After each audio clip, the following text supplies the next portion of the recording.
Padre, del Hijo y del Espíritu Santo. Amén. Hoy no voy a predicar sobre el Evangelio de este día ni sobre la epístola, pero sí es bueno notar lo que San Pablo nos dice en la epístola de este día a los Efesios, y también lo que nuestro Señor nos quiere significar con estas palabras emanadas de la verdad única y verdadera como lo es Él.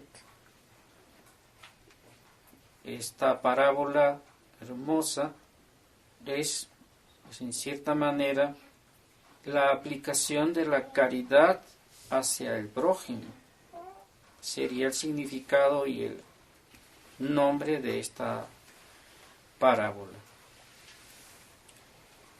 En el anterior domingo hablamos también de una epístola del apóstol San Pablo, en la cual nos decía que los tiempos son malos y que deberíamos pedir a Dios inteligencia para conocer cuál sea la voluntad de nuestro Señor para con nosotros.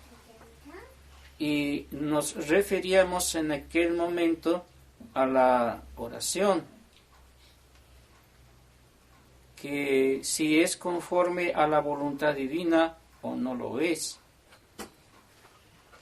y que debemos consultarlo con aquellos que Él ha establecido como sus ministros, para que con ello tener una certeza más segura de lo que estamos rezando cada día.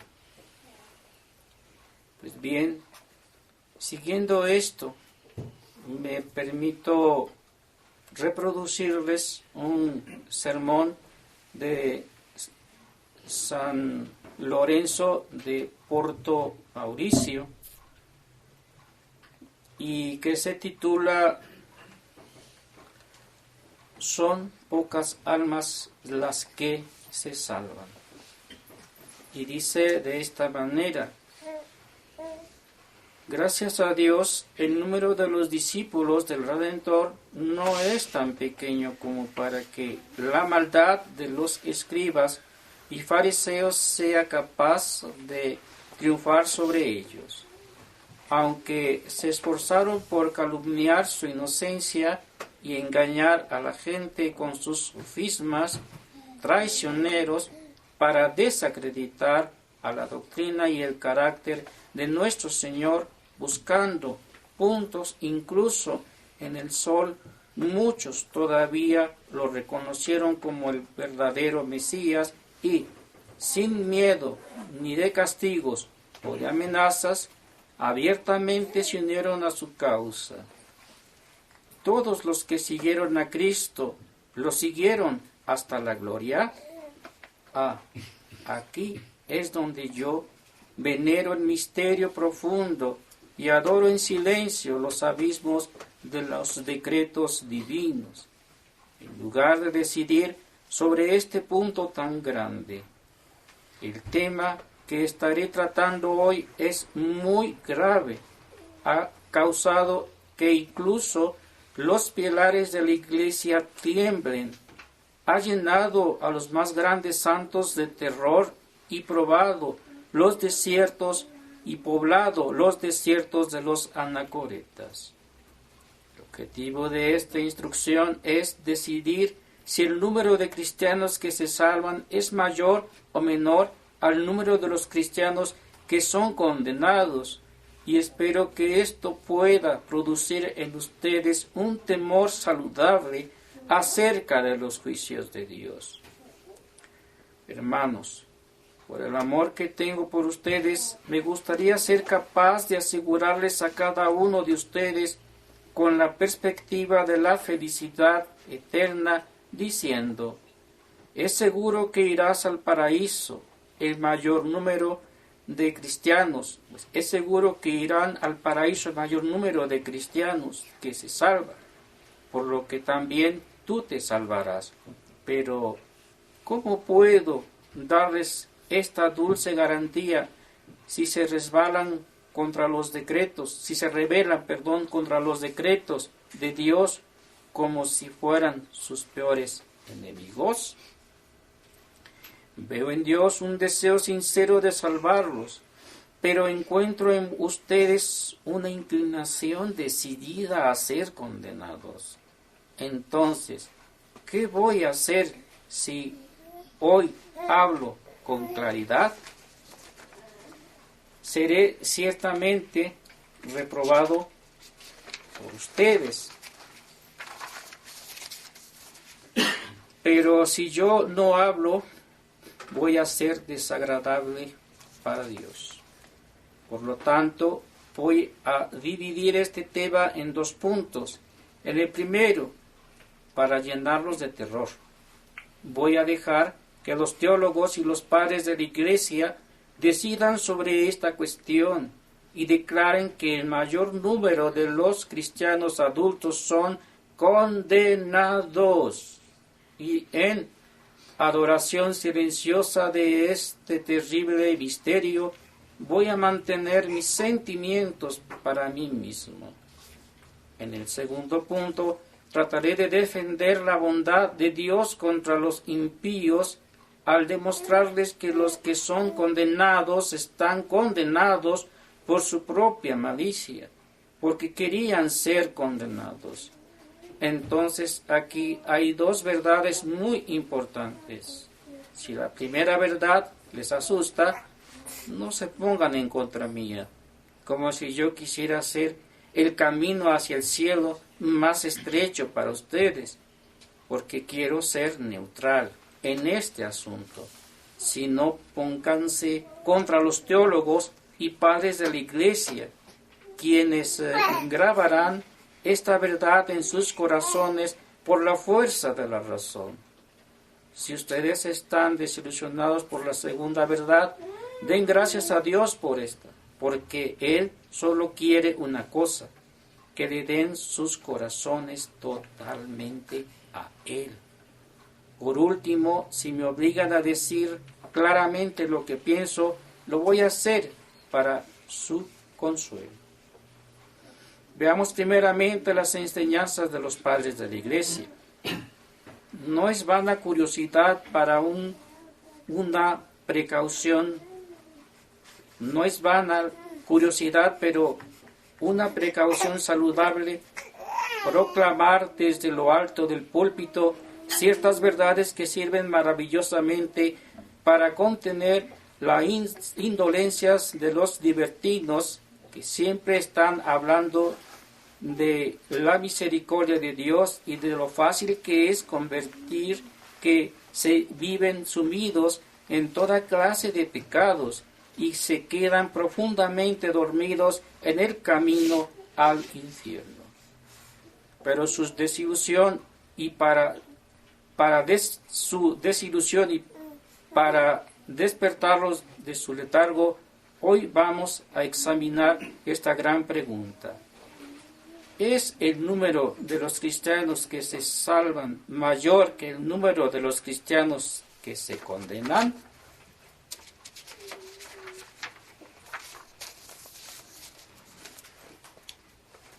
Almas piadosas, pueden irse.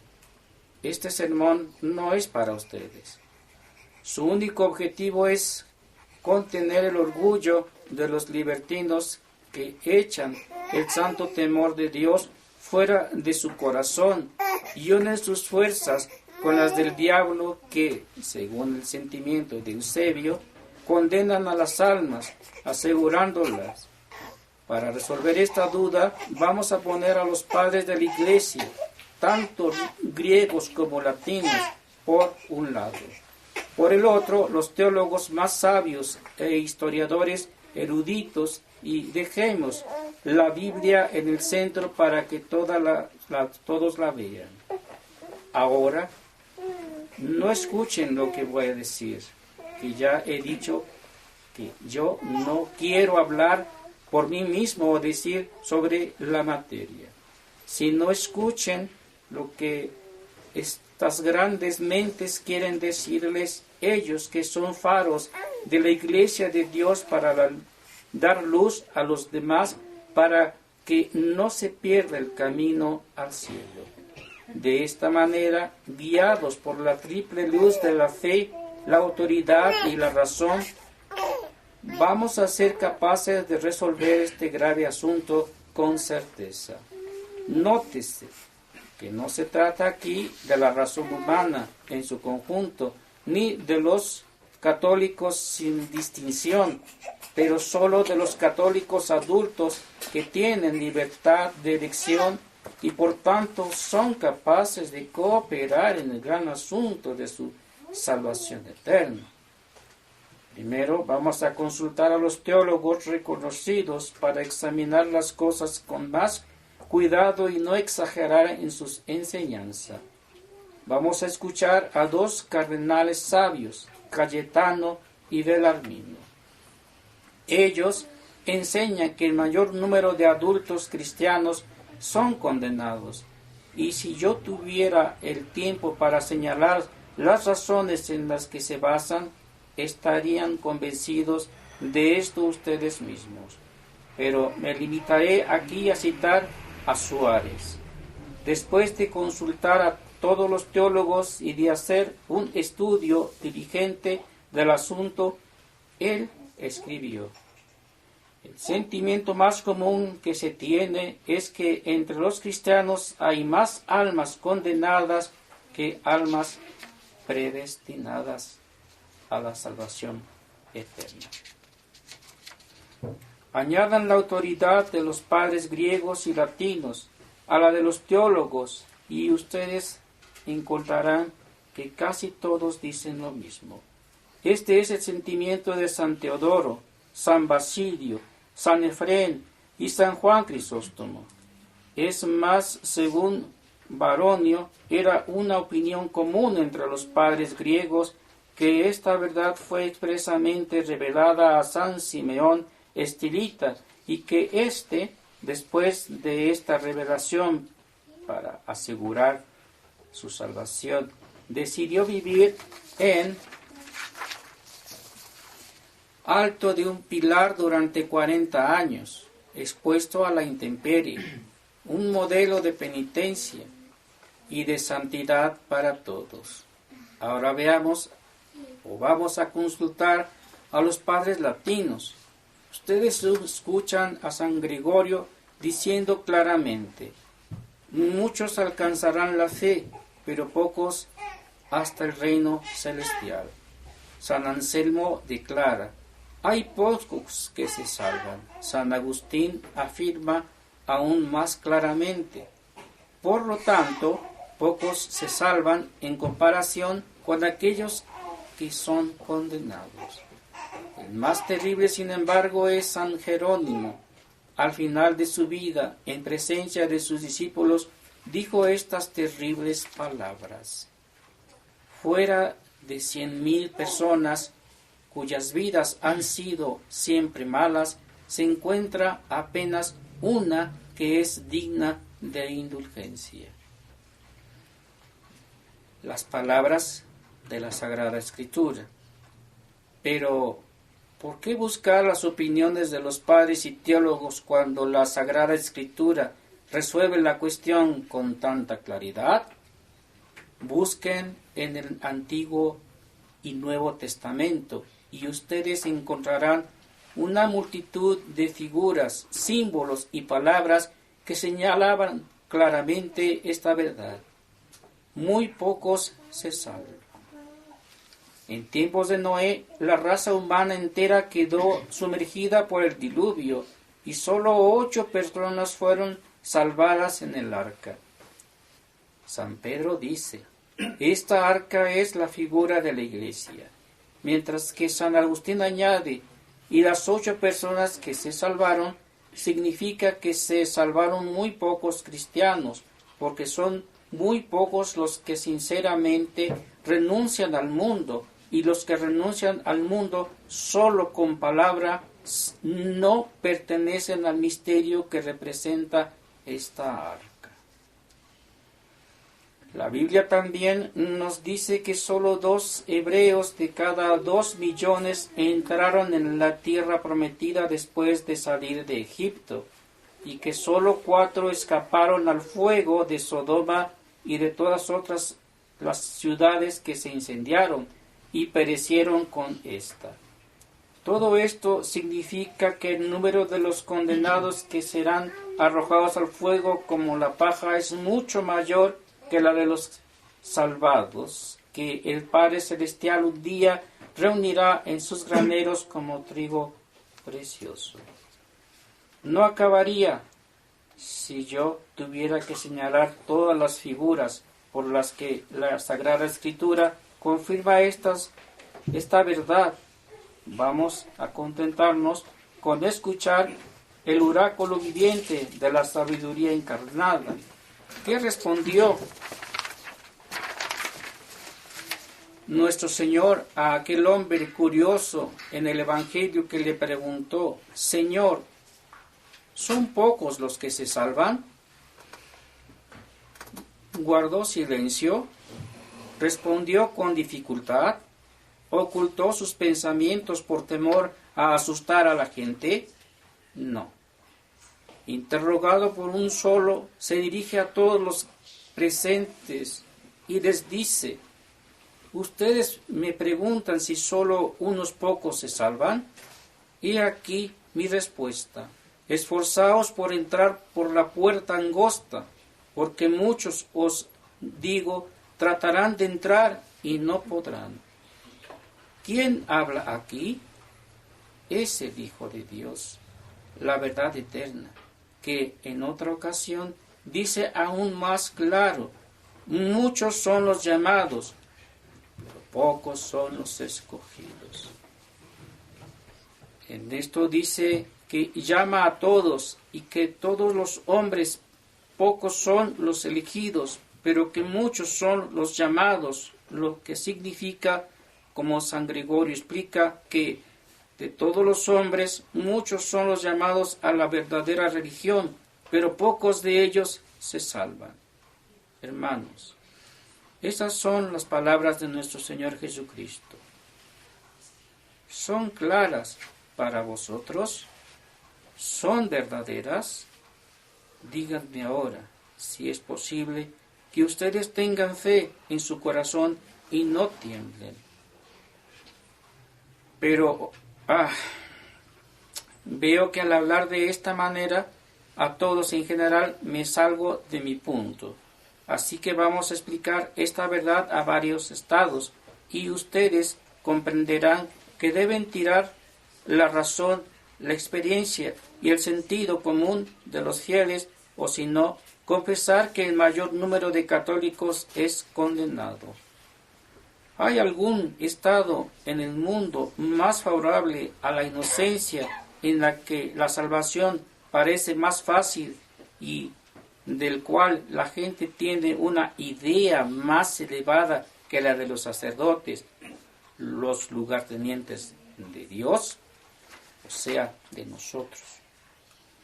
A primera vista, quien no creería que la mayoría de ellos no solo son buenos, pero aún perfectos. Sin embargo, estoy horrorizado cuando escucho a San Jerónimo declarar que, aunque el mundo está lleno de sacerdotes, apenas 1 de cada 100 está viviendo en una manera conforme con su estado.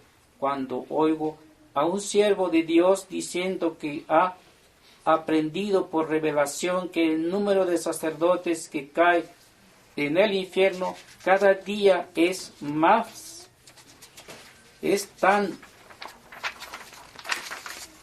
grande que le parece imposible que quede alguno en la tierra, cuando oigo a San Juan Crisóstomo exclamando con lágrimas en los ojos: no creo que se salven muchos sacerdotes.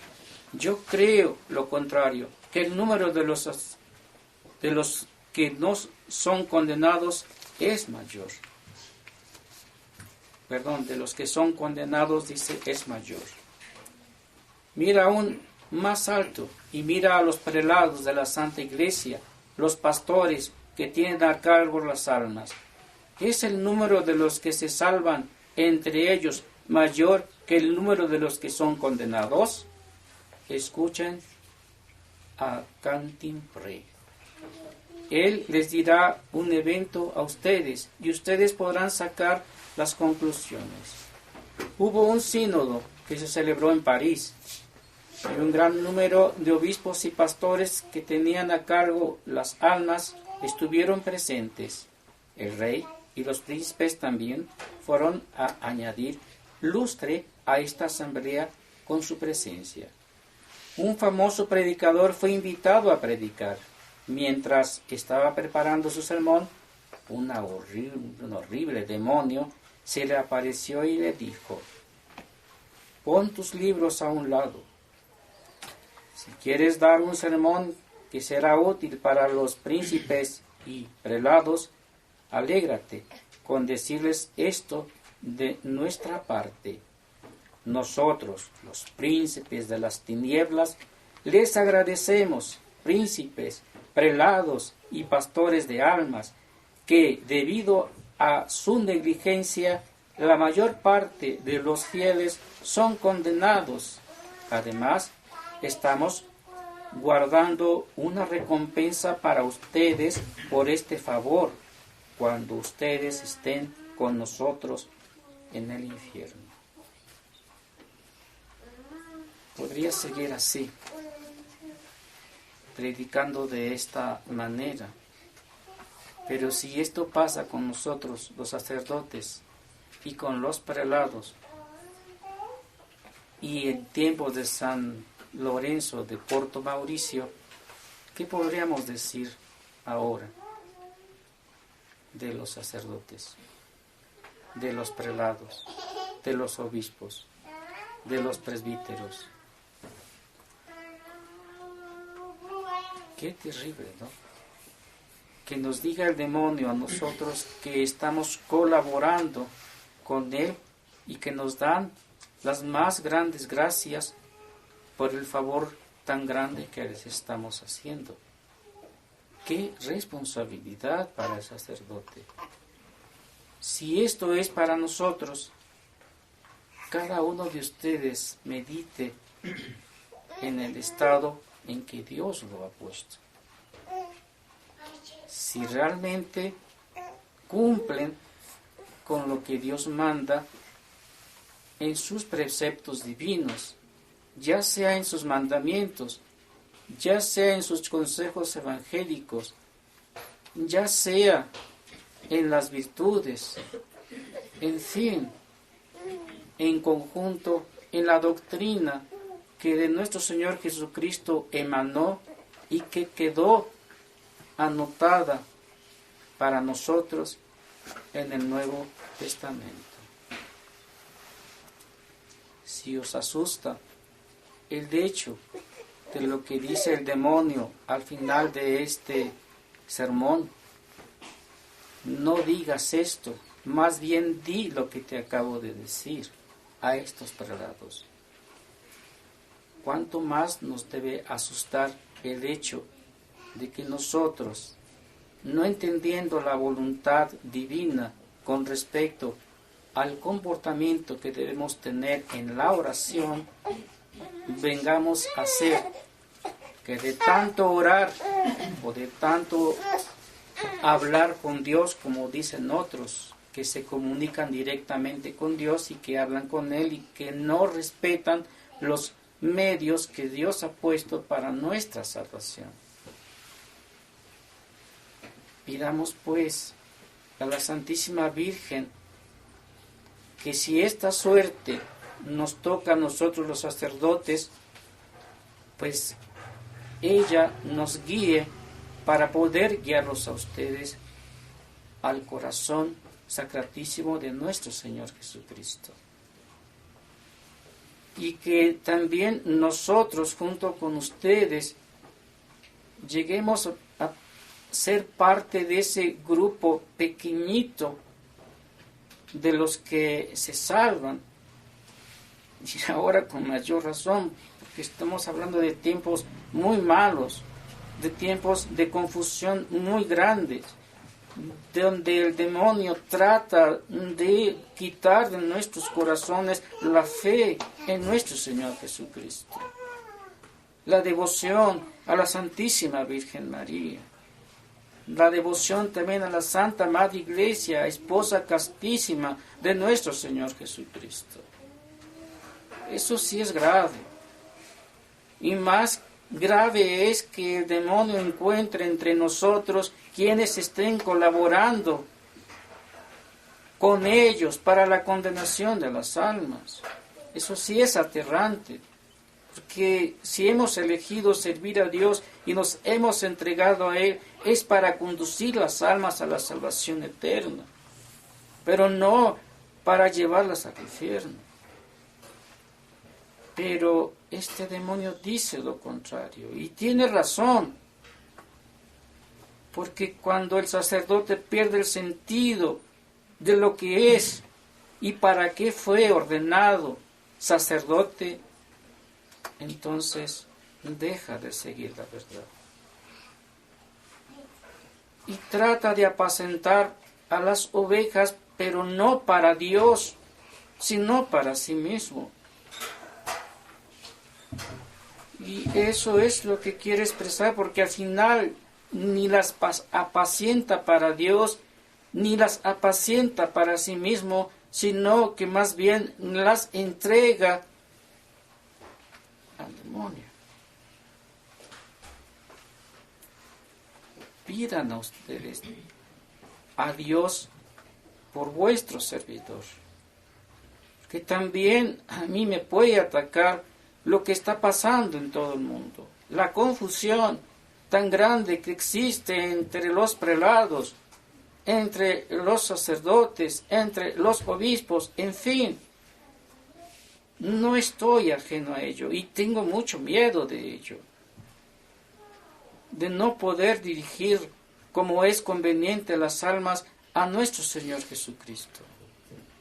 Y es por eso que también, así como oro y rezo por ustedes todos los días en la Santa Misa, pido también a ustedes por caridad que recen por mí para no desviarme, para no servirles el plato a los demonios y que ellos vengan a comer no comida, sino almas que después las lleven al infierno. Ave María Purísima. En nombre del Padre, del Hijo y del Espíritu Santo. Amén.